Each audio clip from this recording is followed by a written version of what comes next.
Hi all, இது Friday evening நான் வந்து சாப்பாடு தான் செய்கிறேன். தொட்டுக்க பருப்பு தான். பருப்பை வந்து நல்லா கழுவிட்டு சேர்த்துட்டு ஒரே ஒரு தக்காளி சேர்த்து மஞ்சத்தூள் உப்பெல்லாம் சேர்த்து தேவையான அளவு தண்ணி போட்டு மூடி வச்சிடலாம். அண்டு நான் சைட் டிஷ்க்கு வந்து பார்த்திங்கன்னா 2 பண்ண போகிறேன். ஒன்று புளி மிளகா, அது வந்து ரொம்ப நல்லாயிருக்கும். சாம்பார் சாதம், சாம்பார் ரைஸ் இதுக்கெலாம் ரொம்ப சூப்பராக இருக்கும். இன்னொன்று உருளைக்கிழங்கு ஃப்ரை பண்ண போகிறேன்.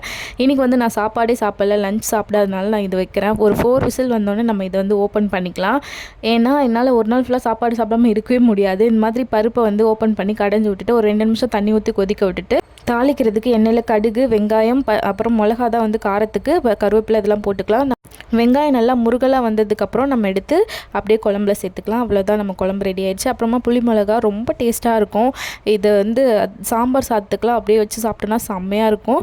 அண்ட் இந்த உருளைக்கிழங்கு ஃப்ரை வந்து உப்பும் மிளகாத்தூள் மட்டும் போட்டால் போதும், ஒரு சூப்பரான சவுத் இந்தியன் சாப்பாடு ஆறிட போது. நான் போய் சாப்பிட்றேன். பாய்.